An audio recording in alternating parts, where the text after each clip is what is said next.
Quem é a pedra sobre o qual a igreja foi edificada? Pedro ou Jesus? Essa é uma das perguntas mais importantes quando se trata de entender a origem da igreja. Afinal, quem é a pedra? Seria Pedro, como muitos afirmam, ou seria Cristo? Vamos direto à passagem mais citada sobre esse assunto. Em Mateus capítulo 16, do verso 16 a 18, diz assim: Simão Pedro respondeu: Tu és o Cristo, o Filho do Deus vivo. E respondeu Jesus: Feliz é você, Simão, filho de Jonas, porque isso não lhe foi revelado por carne ou sangue, mas por meu Pai, que está nos céus. E eu lhe digo que você é Pedro, sobre esta pedra edificarei a minha igreja, e as portas do Hades não poderão vencê-la. Aqui está o ponto central dessa confusão. Muitos interpretam que a pedra sobre o qual Jesus edificaria a igreja é o próprio Pedro, mas não é isso que o texto realmente diz. No original, Jesus usa dois termos diferentes aqui. Quando ele fala para Pedro, ele está dizendo: Tu és Petros, que significa pedra pequena, uma pedra solta. E depois ele diz: E sobre esta pedra, que significa rocha maciça, ou base firme, ou pedra angular, rochedo. Então, consegue entender a diferença entre o termo e outro? E essa diferença aqui não é acidental. Jesus está fazendo um contraste. Ele está dizendo: você é Petros, uma pedra pequena, mas a igreja vai ser edificada sobre essa pedra firme, sobre essa rocha forte, que é ele mesmo, o próprio Jesus. Se Jesus quisesse dizer que a igreja seria construída sobre Pedro, ele teria usado o mesmo termo nos dois casos. Mas ele deliberadamente muda os termos, porque a base da igreja não é um homem falho como Pedro ou qualquer outro, mas a base da igreja é a confissão que Pedro está fazendo, quando ele diz: Tu és o Cristo, o Filho do Deus vivo. E essa é a rocha. É sobre essa verdade, sobre essa identidade de Cristo, que a igreja é edificada. E o restante do Novo Testamento nos ajuda a entender isso com clareza.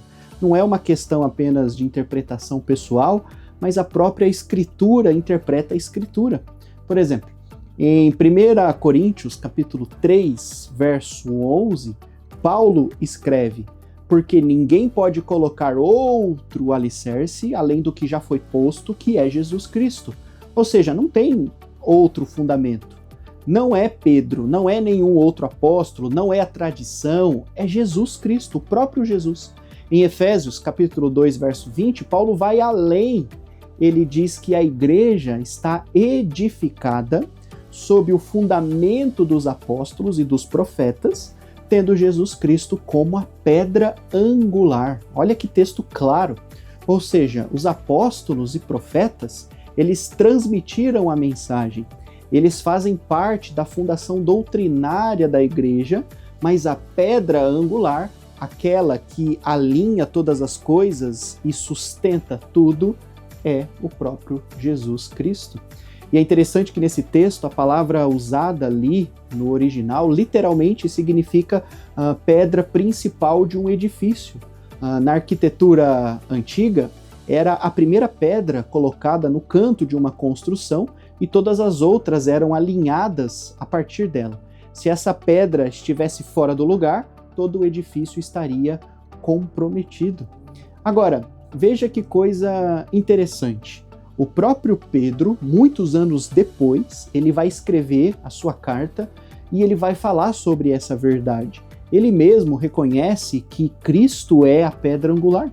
No texto de 1 Pedro, capítulo 2, do verso 4 a 6, ele escreve: Ao se aproximarem dele, Jesus, a pedra viva, rejeitada pelos homens, mas escolhida por Deus e preciosa para ele, vocês também estão sendo utilizados como pedras vivas na edificação de uma casa espiritual para serem sacerdócio santo. E no outro trecho ele diz: Pois assim é dito na Escritura: Eis que ponho em Sião uma pedra angular, escolhida e preciosa, e aquele que nela confia jamais será envergonhado. Ou seja, Pedro não aponta para si mesmo quando ele tem a oportunidade. Quando ele tem a oportunidade de falar sobre esse assunto, ele aponta para Jesus, tá bom? Ele diz, a igreja não está edificada em mim, mas a igreja está edificada nele, a pedra viva, a pedra angular, preciosa e escolhida. Pedro entendeu o seu papel. Ele era apenas uma pequena parte do processo do plano da salvação que é realizado em Cristo Jesus. E nós também somos parte dessa construção espiritual. Mas a pedra sobre o qual tudo isso é sustentado é Cristo. E por que esse assunto é tão importante? Porque Cristo é o nosso Salvador. É sobre Ele que nós precisamos falar. Foi Ele que morreu pelos nossos pecados, é Ele quem ressuscitou, é Ele quem comprou a igreja com seu próprio sangue, é Ele o cabeça da igreja e Ele é o único digno de seu fundamento eterno.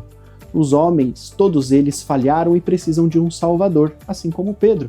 Pedro negou Jesus 3 vezes, Pedro precisou ser repreendido por Paulo, lá em Gálatas capítulo 2, o que mostra que ele era um homem falho, usado por Deus, mas que também precisava de um Salvador, Jesus. Então, Jesus, ao contrário, nunca falhou. Ele é o mesmo ontem, ele é o mesmo hoje e ele é o mesmo eternamente. A igreja verdadeira está firmada em Cristo, a rocha eterna. E é por isso que em Atos, capítulo 4, verso 11 e 12, Pedro pregando, ele declara de uma maneira ousada que este Jesus, a pedra que vocês, construtores, rejeitaram, é a que se tornou a pedra angular. Não há salvação em nenhum outro, pois debaixo do céu não há nenhum outro nome dado aos homens pelo qual devamos ser salvos. E essa é a base da fé. Essa é a fundação da igreja. Jesus é a rocha, a pedra, o alicerce, o Salvador. E sobre ele a igreja permanece firme até hoje e até o fim dos tempos. Então, se esse vídeo te ajudou a compreender melhor sobre esse assunto, compartilhe com os seus amigos, compartilhe com aquelas pessoas que você acha que esse assunto é interessante. E para aprender mais sobre a Bíblia e outros cursos bíblicos, siga as nossas páginas. Estamos aqui para aprender juntos cada vez mais da Palavra de Deus. Então, muito obrigado e até o próximo vídeo.